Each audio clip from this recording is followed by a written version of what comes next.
Action! Hai, I'm Wisnu Kumoro and welcome back to my video. Dan di video kali ini, gue pengen cerita kepada kalian pengalaman gue meregister IMEI di kantor Bea Cukai yang ada di Bandara Soekarno-Hatta karena gue bawa smartphone dari luar negeri. Jadi mungkin bisa bermanfaat informasi yang akan gue sampaikan kepada teman-teman yang mengalami hal yang serupa. Jadi FYI, gue tuh bawa smartphone yang gue dapatkan dari Amerika, lebih tepatnya dikasih oleh Qualcomm International karena gue menghadiri Snapdragon Tech Summit 2021. Dan kalau gue mau smartphone itu bisa digunakan di Indonesia, ya gue harus meregisterkan IMEI-nya pada saat gue mendarat di sini. Jadi ketika gue mendarat tanggal 6 Desember 2021, gue pikir gue bisa langsung meregister pada saat itu. Tapi ternyata ada serangkaian peristiwa yang terjadi sehingga prosesnya mungkin agak sedikit berbeda. Dan gue ceritakan dalam vlog berikut ini.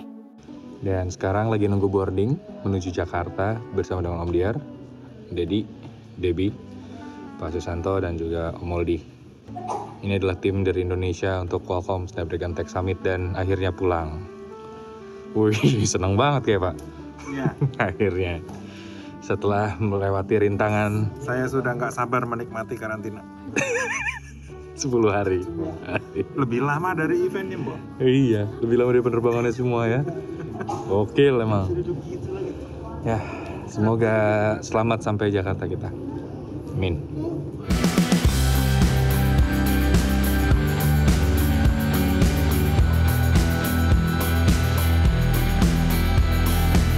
Oke, jadi udah sampai Jakarta. Sekarang harusnya sih ngecek imigrasi sama ambil barang ya. Iya.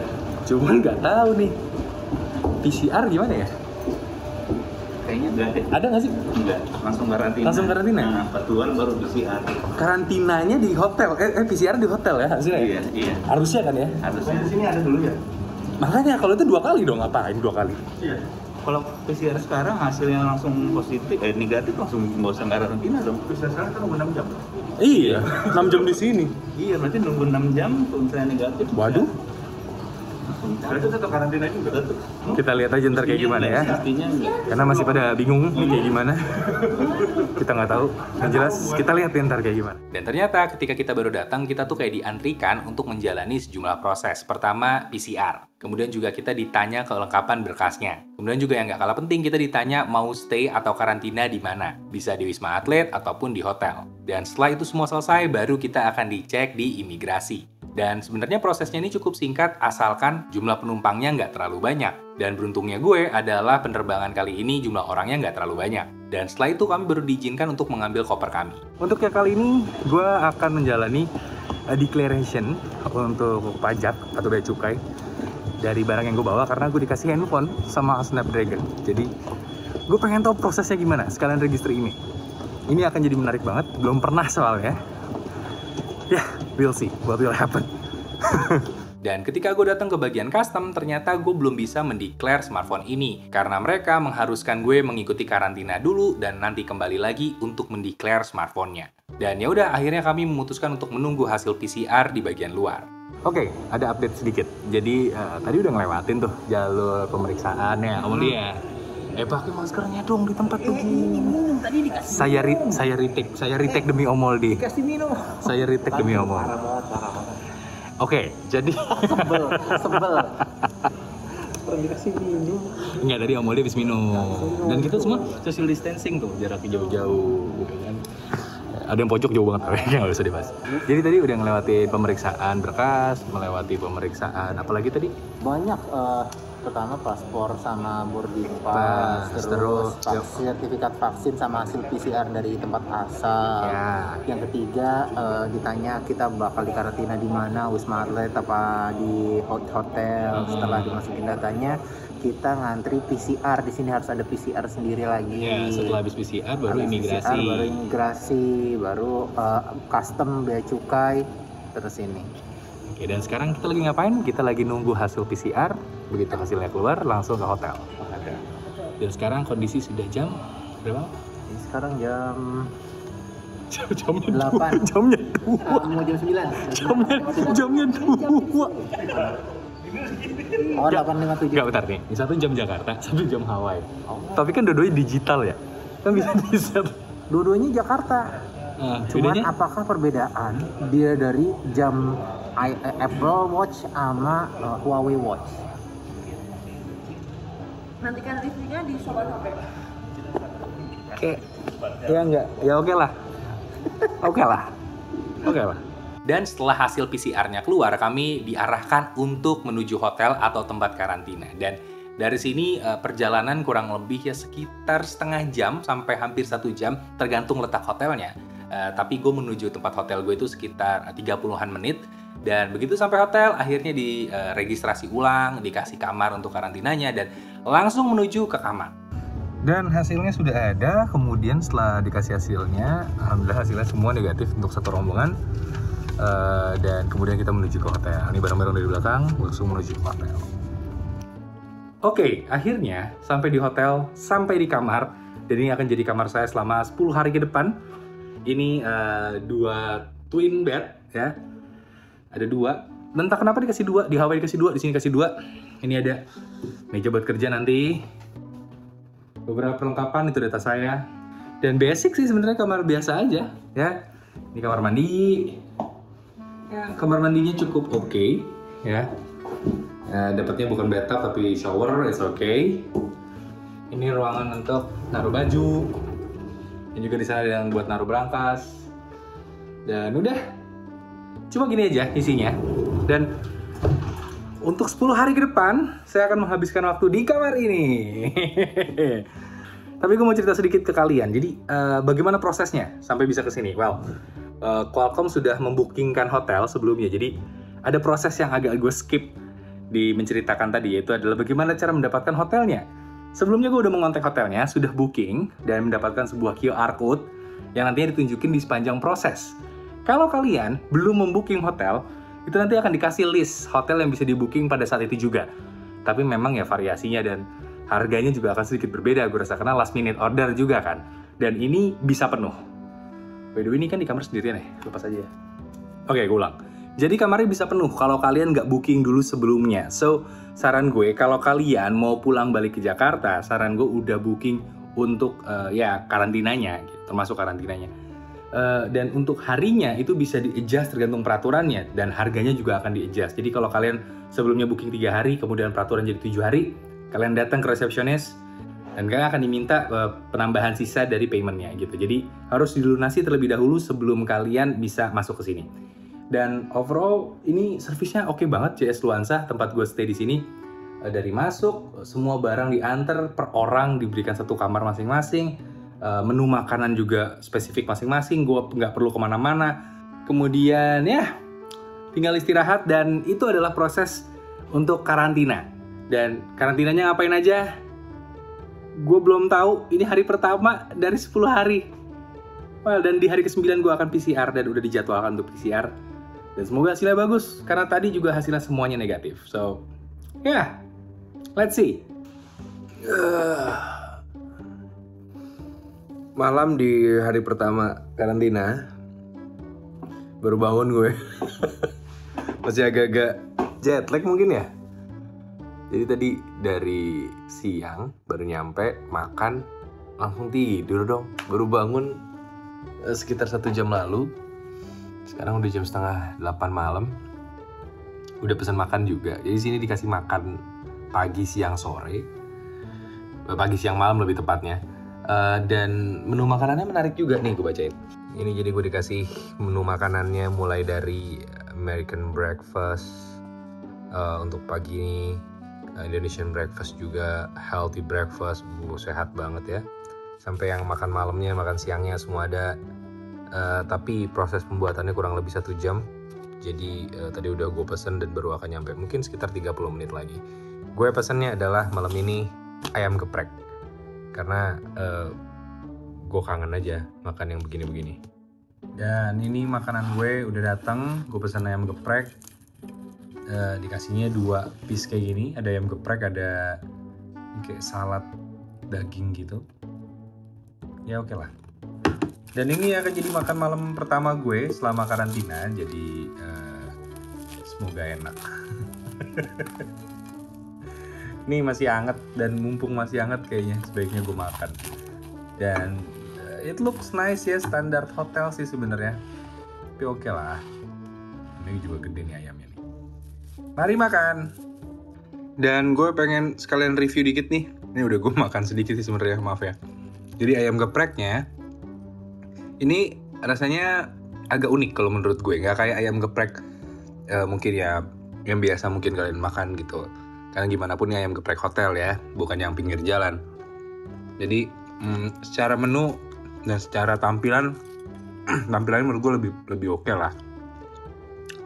Ini ayamnya kelihatan gede, tapi sebenarnya lebih banyak tepungnya. Dapat 2 tempe, kemudian di sambal hijaunya, sambal gepreknya yang seharusnya sebenarnya dilulur atau dibalur gitu ya, dilulur lagi, dibalurin ke ayamnya, tapi gue memilih untuk dicocol aja. Dan untuk rasanya, ayamnya oke, bener-bener oke. Enak aja gitu, ayamnya doang aja udah enak menurut gue. Nasinya juga di sini meskipun cepet dingin ya, tapi tetap enak. Tadi pas nyampe panas, sekarang udah mulai dingin karena kamar gue dingin. Dan untuk sambelnya ini yang gue kaget. Sambelnya surprisingly ya, meskipun gue nggak terlalu banyak ambilnya, cukup pedas. Jadi sebagai sebuah ayam geprek udah sesuai kaidah ya. Biasanya sambal hijau tuh nggak terlalu pedas, ini pedas loh ternyata. Tapi rasanya clean, nggak yang berminyak bikin tenggorokan gatel gitu. Jadi cukup enak menurut gue. Ya overall oke lah. Kalau untuk saladnya ini belum gue cobain. Tapi kayak salad biasa aja sih. Jadi ya gue fokus ke sini aja. Oke, rasanya oke. Dan itulah hari pertama karantina gue yang akan berlangsung sampai hari ke-10. Dan sejujurnya karantina 10 hari itu cukup membuat stres sih. Karena gue dan teman-teman yang karantina 10 hari ini, kami sejujurnya tidak siap untuk dikarantina 10 hari. Ketika kami berangkat, kami taunya karantina 5 hari atau bahkan berubah menjadi 3 hari waktu itu. Kemudian akhirnya situasi makin memburuk di Indonesia, jadinya 5 hari, kemudian 7 hari, dan akhirnya 10 hari. So, kami tidak siap untuk dikarantina selama itu. Tapi untungnya beberapa fasilitas hotel itu mempermudah. Misalkan kayak laundry, gue bisa laundry per hari itu 5 potong pakaian. Jadi entah itu pakaian dalam, baju, kaos gitu, atau jaket sekalipun, pokoknya 5 potong itu per hari bisa di laundry. Jadi isi baju kotor gue udah kosong. Laundry semua. Kemudian juga makan itu juga disediakan oleh pihak hotel 3 kali sehari. Kemudian juga gue masih bisa ngopi karena bisa bikin kopi sendiri meskipun kopinya kopi sasetan ya. Kemudian juga ya melakukan aktivitas yang bisa gue lakukan aja. Dan yang spesial sebenarnya di hari keberapa ya gue lupa, kedua atau ketiga gitu ya, gue dikirimin laptop oleh Lenovo.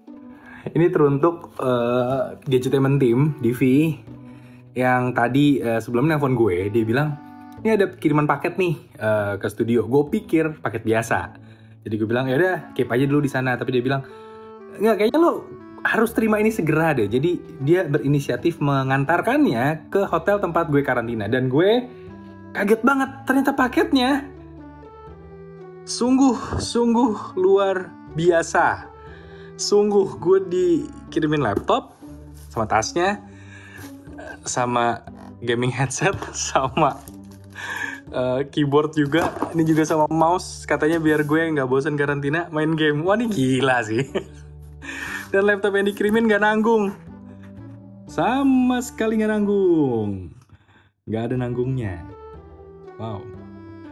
Wah, gue speechless sih. Gue karantina dikirimin ginian biar nggak bosen. Ya nggak bakal bosen dong. Gue takutnya malah cuman betah. But once again, thank you Lenovo. Wah gila.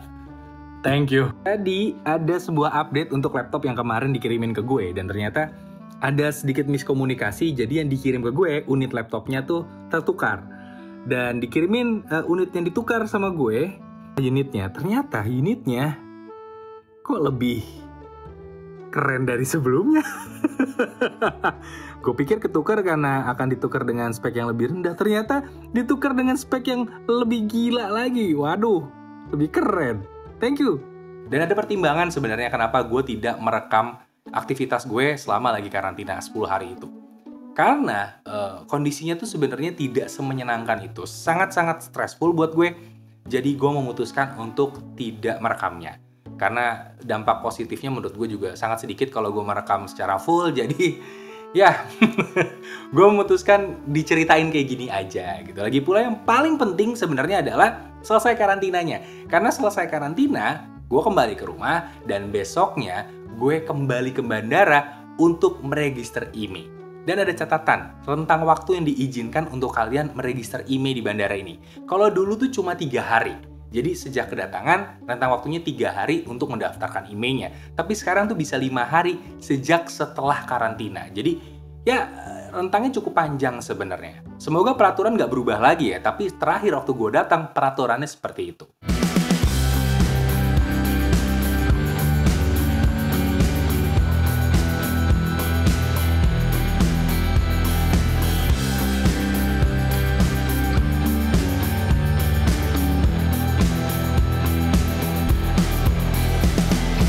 Dan sampai ke bandara, gue ditemenin sama Divi, sama Ikro dari Gadgetainment, dan juga sama Debbie Permata yang juga mendapatkan smartphone sama kayak gue. Jadi ada 2 unit yang akan declare, yang akan diregis IMEI-nya, punya gue dan juga punya Debbie. Kemudian kami datang ke kantor customnya yang ternyata lokasinya tuh familiar banget, dekat dengan pintu masuk untuk keberangkatan internasional gitu ya. Jadi lokasinya enak banget dan kami bisa nunggu di sana juga karena antriannya ternyata cukup panjang. Iya, dan satu tips lagi. Apa? Datangnya pagi kalau bisa. Iya, karena antriannya lumayan lama. Iya. Dan sekarang udah ditutup nih antriannya. Jadi tadi kita ada yang dari pagi kan belum dilayani nih. Jadi mereka udah close. Udah Jadi close. baru bisa lagi jam 5 sore katanya. Oh gitu. Antrian Ada lagi, ada antrian batch jam 2. 3 kurang udah di close. Untuk batch 2 baru buka lagi jam 5 sore dan kemungkinan kalau jam 5 sore baru buka dapatnya bisa jam 8 jam 9 malam. Jadi saran gue datangnya pagi. Gitu.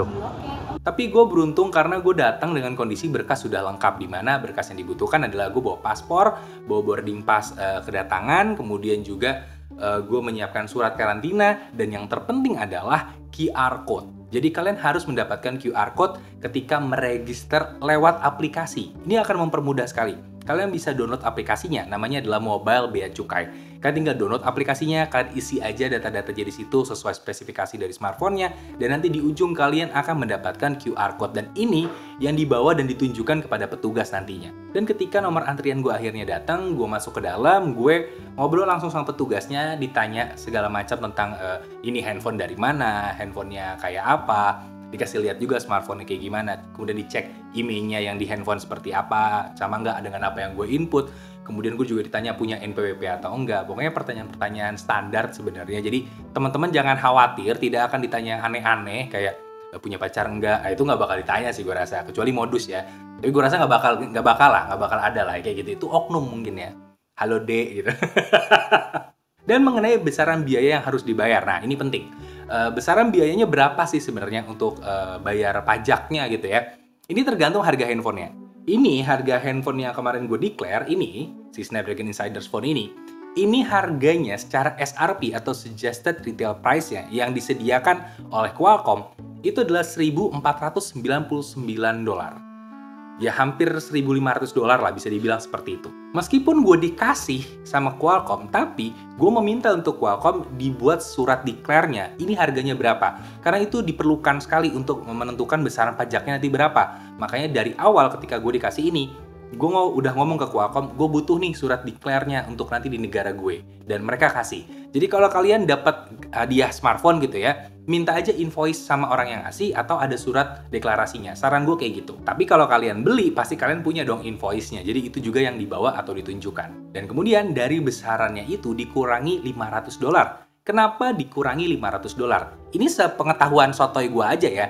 Karena yang gue tahu adalah $500 itu adalah batas di mana kalian tidak akan dikenakan bea cukai masuk. Jadi kalau kalian baca peraturannya, kalau kalian terbang ke luar negeri dan kembali ke Indonesia dan membeli barang yang nominalnya di bawah $500, harusnya kalian nggak kena biaya bea cukai itu. Setahu gue kayak gitu. Mungkin gue salah, silahkan koreksi aja di bagian komen.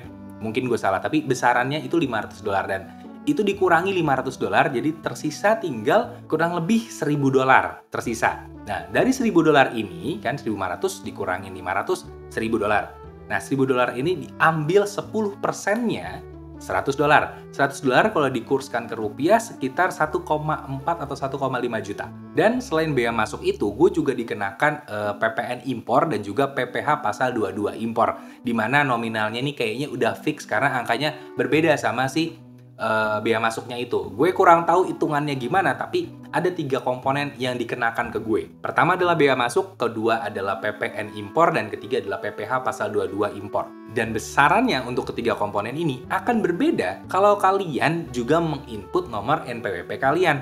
Gue sekali lagi nggak tahu detail hitungannya seperti apa, tapi kalau kalian input NPWP kalian akan mendapatkan ya semacam potongan dari pajak yang harus dibayarkan gitu. Dan lumayan loh bedanya, karena tadinya itu pajak gue tuh hampir sekitar 6 jutaan, jadi sekitar cuma 4 jutaan aja. Jadi lumayan jauh bedanya. Dan ketika biaya yang harus dibayarkan udah ketahuan berapa, kita akan diminta untuk membayar di situ, dan itu transaksinya bisa melalui debit card. Jadi langsung ada mesin EDC-nya di situ, kalian tinggal ya bayar aja di tempat, jadi nggak perlu kemana-mana lagi gitu, langsung bayar di tempat. Dan selesai, bukti bayarnya ada, nanti akan dibikinkan kayak semacam bukti penerimaan pembayaran manual atau BPPM. Itu nanti akan dibuatkan bukti kertasnya gitu, dicekrek sama stroke kalian bayar gitu ya. Dan saran gue kalian simpen itu, karena ya itu kan berkas gimana pun ya. Jadi disimpan aja, dan lalu udah tinggal tunggu aja emailnya akan aktif. Dan berapa lama emailnya akan aktif, itu rentang waktunya bervariasi antara 1-2 jam, ada yang juga sampai maksimal 2 hari. Jadi dicek aja di handphone kalian. Mas Musli, terima kasih banyak. Terima kasih banyak ya. Oke. Jadi udah selesai ke register emailnya, dan ternyata prosesnya cepat banget. Legal itu mudah kalau katanya orang pajak tadi. Orang pajak, bukan pajak ya? Bea cukai. Tapi tapi belum tentu murah ya, Bun? murah loh kalau punya NPWP. Oh iya, betul. Jadi tadi harusnya kena 6, sekian pajaknya, tapi tiba-tiba jadi potongan karena ada NPWP. Betul. Oh, ini Jadi- kalau pakai NPWP bisa lebih murah ya? Betul. Hitungannya bayarnya lebih murah, tapi emang itu karena hak kita. Maksudnya ada potongan-potongan pajak yang saya kurang paham ya. Sehingga intinya kalau pakai NPWP, potongannya jadi lebih murah gitu. Jadi Karena taat pajak. harus taat pajak gitu. Jadi udah kurang lebih begitulah. Mungkin ada beberapa orang yang mengalami kasus yang berbeda dan lain-lain. Gue kurang tahu, tapi ini adalah pengalaman gue. Tapi yang gue tangkap di sini adalah untuk jadi legal itu ternyata mudah banget caranya dan cepat. Asal kita tahu apa yang dipersiapkan, asal kita tahu prosedurnya, ternyata legal itu mudah. Dan paling segitu yang bisa gue ceritain kepada kalian untuk kali ini.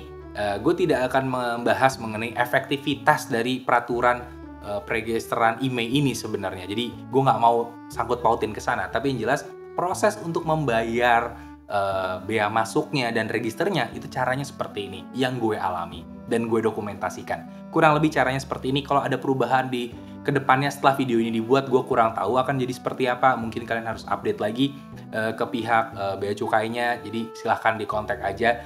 Dan ya, sekian untuk video kali ini, semoga bisa membantu untuk kalian. Terima kasih sudah nonton, terima kasih sudah like, terima kasih sudah subscribe ke channel ini, dan terima kasih untuk segala dukungan yang kalian kasih. Jadi ya, terima kasih. Dan sekian, Wisnu Kumoro pamit. Dadah.